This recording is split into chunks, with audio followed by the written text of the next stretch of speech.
السلام علیکم every one.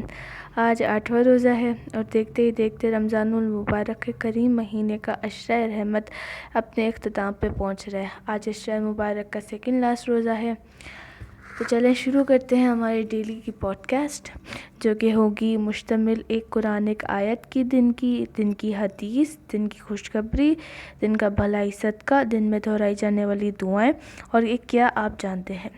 تو بسم اللہ الرحمن الرحیم، اعوذ باللہ من الشیطان الرجیم، بسم اللہ الرحمن الرحیم۔ آج کی قرآن حدیث، آج کی قرآن ایک آیت، ما کان محمد ابا احد من رجالکم ولکن رسول اللہ وخاتم النبیین وکان اللہ بکل شیء علیما۔ یہ سورہ الاحزاب کی آیت نمبر 40 ہے اور یہ آپ کو آیت پارہ نمبر 22 میں ملے گی۔ اس کا ترجمہ ہے، محمد صلی اللہ علیہ وآلہ وسلم تمہارے مردوں میں کسی کے باپ نہیں ہے مگر وہ اللہ کے رسول اور خاتم النبیین ہے، اور اللہ ہر چیز کا عالم علم رکھنے والا ہے۔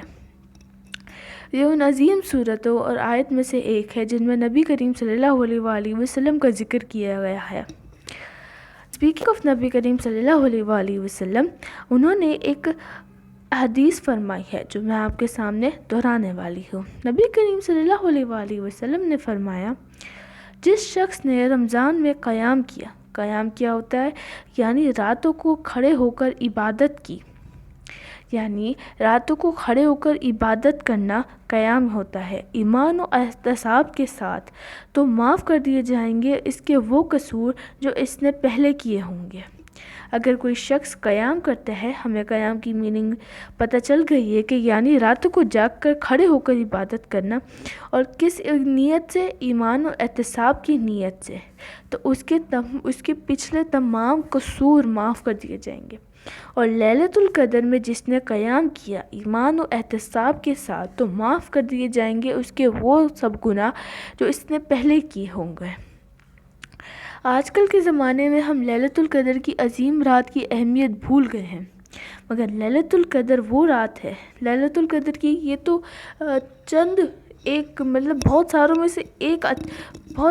میں سے ایک خوشی ہے کہ لیلۃ القدر کو جس نے قیام کیا، قیام یعنی راتوں کو کھڑے ہو کر عبادت کی، کس نیت سے؟ ایمان و احتساب کی نیت سے، تو اس کے پچھلے سارے گناہ معاف کر دیے جائیں گے۔ سبحان اللہ۔ آج کی ایک خوشخبری جو کہ نمازی کے لیے خوشخبری کہلاتی ہے، جو آپ اپنے ذہن میں رکھ سکتے ہیں جب آپ کوئی رات میں قیام کریں۔ جب آپ قیام کریں تو اس سے آپ کی نیت بھی ایمان کی طرف ہوگی، آپ کی نیت بھی احتساب کی ہوگی۔ ارشاد باری تعالیٰ ہے، اور مدد لو صبر اور نماز سے، یعنی دو کام زندگی میں مشکلات کی آسانی کا سبب بنتے ہیں، ایک نماز اور دوسرا صبر۔ سورۃ البقرہ۔ اچھا، ارشاد باری تعالیٰ یعنی اللہ تعالیٰ کا فرمان ہے کہ اور مدد لو صبر اور نماز سے، یہ سورہ البقرہ کی آیت ہے۔ اچھا جی، یعنی جو زندگی میں آپ کو کوئی بھی مشکلات کا سامنا کرنا پڑے، کسی بھی مشکلات ہو، آپ کو کوئی بھی مشکلات ہو، آپ نے اس سے صبر لینا ہے، آپ نے صبر کرنا ہے اور اللہ تعالیٰ سے نماز میں دعا کرنی ہے کہ آپ کی اس مشکلات کو آسان فرما۔ آج کا بھلائی صدقہ، نیکی کا حکم دینا صدقہ ہے۔ اگر آپ کوئی شخص کو گائیڈ کرتے ہو نیکی کی طرف اور وہ نیکی کرتا ہے تو اس کا ثواب اس شخص کو بھی ملتا ہے اور آپ کو بھی ملتا ہے۔ تو نیکی کی طرف، نیکی کا حکم دینا بھی صدقہ ہے۔ اگر کوئی آپ کے سامنے کھڑے ہو کر پانی پی رہا ہے اور آپ اس کے لیے ایک چیئر لے آؤ کہ بیٹھ کے پانی پی لو، تو یہ بھی ایک صدقہ ہے، یہ بھی آپ نے ایک نیکی کی، آپ نے ایک نیکی کی طرف کسی کو گائیڈ کیا، آپ نے ایک نیکی کا حکم دیا ہے کسی کو، تو یہ بھی ایک صدقہ ہی کہلائے گا۔